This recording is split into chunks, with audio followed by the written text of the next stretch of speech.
welcome. Thank you for joining me, Startup Nation United. This is a difficult time. We're recording this on October 30th, so it's 23 days after the terrible events of October 7th. Looking at what you guys are doing with the War Room at the InNegev, and generally your program is fantastic. We spoke about a year ago on our podcast, 20-minute leaders in happier times, but now we're looking at the efforts that you've been making as part of the war and supporting the ecosystem at large. And so this whole show is about Startup Nation United. It's about how we as an ecosystem came together and are coming together during these times of conflict and are supporting each other. I think that what you're doing as a part of your operation with the Israeli ecosystem and companies is really sort of a representation exactly of this idea. So I'm really excited to hear a little bit about what you're doing and the impact that it's having and will have. But before we get started into that, I'd love to hear a little bit about who you are and what is InNegev. What do you do in the day-to-day outside of the conflict that we have now? Karina? Yeah, so hi. So I'm Karina Rubenstein. I'm a venture partner for climate tech in regular times and InNegev. And regularly we invest in climate tech. And so that's me in a nutshell. Sure. Nice to meet you. Thank you for hosting us. My name is Shir Levy, and I'm the marketing and community manager at InNegev. Hey, I'm Amir. Regular times, I'm the VP of investments and business at InNegev. And do you want to expand a little bit about InNegev or what Karina said? Please. Please know please. Incubator governed by the Israel Innovation Authority. We operate from the south of Israel, the Negev region. We invest in climate tech company between $1 million to $1.5 million. And we want to promote companies that have the ability to expand and to grow in the southern region of Israel. We have 9 portfolio companies. We're still active. 10. 11, I think, from today. 11 from today? Yeah. Actually, congratulations. Yeah, it's happening. Despite all. We have 11 there. Even during the war. Great. We're still operating and wonderful. Well, so Shira, I know that you've been leading the efforts in InNegev's response to the larger tech ecosystem, even beyond the Negev, where you operate in the day-to-day. Tell me a little bit about where you were on October 7th. Where did the terrible events, how did they meet you? So honestly, I was away with my friends for a weekend up north. We were just camping around, having fun, enjoying the Sukkot holiday vacation. And then the morning of October 7th, I went to watch the sunrise, as I usually do. And all of a sudden, my sister called me. She was panicked and asked me to come home as soon as possible. And then I had to wake up my friends, and we realized that we're waking up in a different morning in our country. We're still kind of hesitating on trying to understand whether or not should we move from the north down back to the south area of Israel where we live. We live in Beersheba. So that was basically it. But eventually I went back home to my parents. So currently at the center of Israel in Palestine. Wow. And so the tragic events happened, the attack happened, and you all sprang into action. I'd love to understand what was the sequence of events that transpired that led to the formation of this operation that you're running, and walk me through a little bit about the stories of those days, the founding of this operation. So if I can be completely honest, the first few days of after the terror attack was a complete shock for everyone of the team members, and I think we can speak on behalf of every Israeli and Jew all over the world. We were shocked, we were sad, we were hurt and mad, as we are still. And we try to figure out how we can operate and help in the circumstances of a war. And then, of course, as we are an incubator helping startups, our startups, employees, entrepreneurs, and founders reach out to us and told us that they are recruited back to the Army. And we realized that we need to help them as soon as possible. So we started within our incubator, and soon enough we grew and collaborated with Iron Nation as well. We created the forum for helping startups mapping their needs and challenges throughout the war, trying to figure out what they're facing, what they will be facing, and what the situation, including human capital.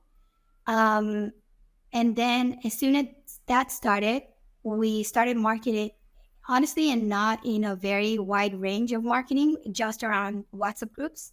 And very, very quickly, it escalated to, as of now, more than 200 companies that reach out for helps.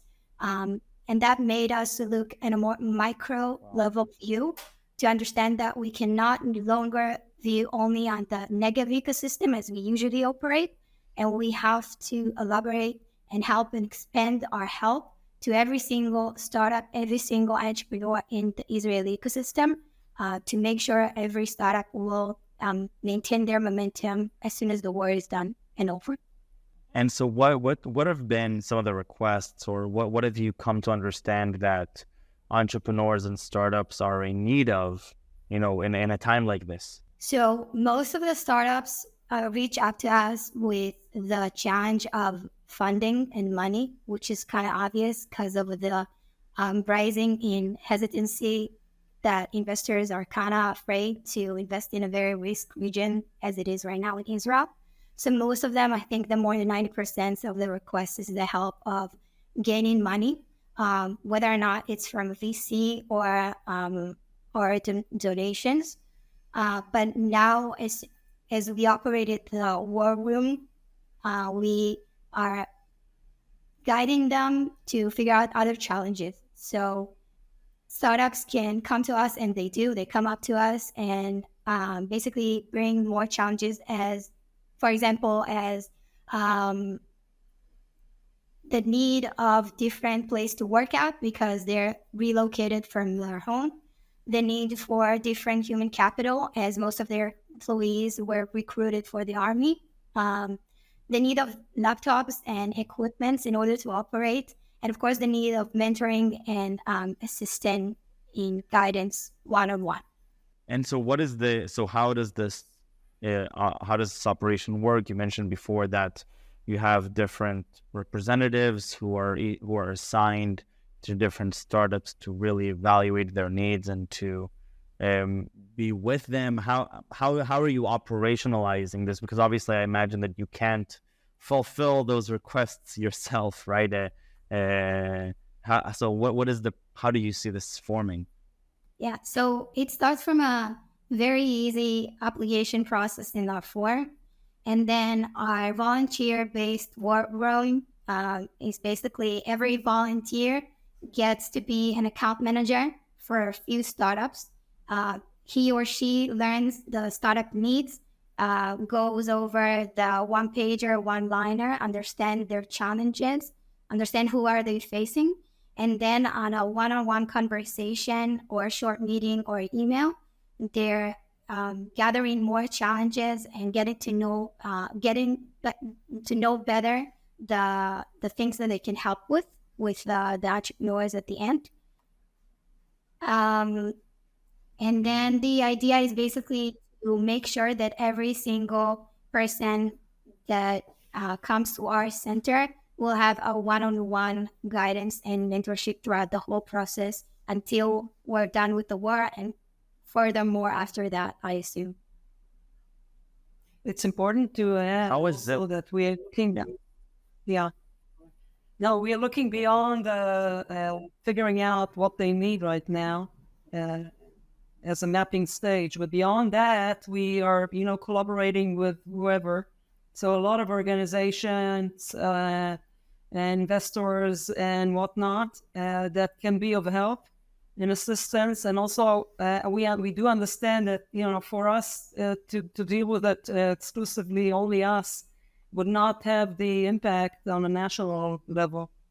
So, we are a kind of a recruitment phase, a process now of gathering all kinds of collaborations now, to have a better offering from our side, or a better kind of a help process now. Right. It sounds like there's a few pieces that are important here that you've uncovered. First, there's the understanding that there's a gap now forming in the Startup Nation ecosystem and the Israeli ecosystem, that there's many companies that are each going to have different needs. Some of them are obvious needs like funding to keep momentum and to stay alive, and but then there's the not so obvious needs such as employee displacement, office infrastructure, different mechanisms which I'm sure we're still not even aware of yet, the different challenges that now companies and entrepreneurs will be facing in the months to come, even following even the war. And then, so that there's the understanding phase, and then you've operationalized now the sort of the aggregation phase and providing a platform for these companies to come and say, okay, we're here and we understand that we need the support. And there is the phase of, okay, how do we provide this support? And some of it perhaps you can assist with. A lot of it you probably can't, because you have a job to do and you have a fund and an incubator to run, which leads me to my next question.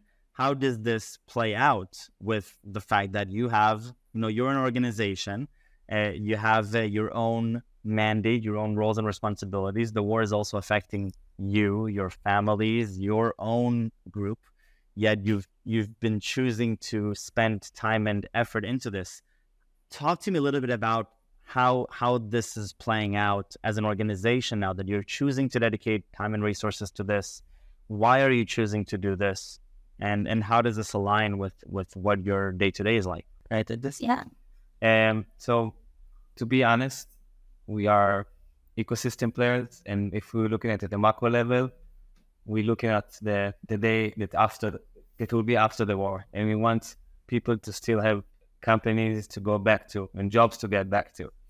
And we understand that this is the most important thing we have to deal with right now. And in turn, it will affect us and our companies and our portfolio and duties and day-to-day duties as well. And this is what this is our thesis right now, if I may. And I guess that we can add that on a personal level. As an Israeli, you have the inner motivation to find a way to help when your people are being hurt, slaughtered, etc., as we know after we suffered from this horrific attack. Yes, 100%. Well, I want to thank you for spending this time with me. I know how busy you are, and very difficult times.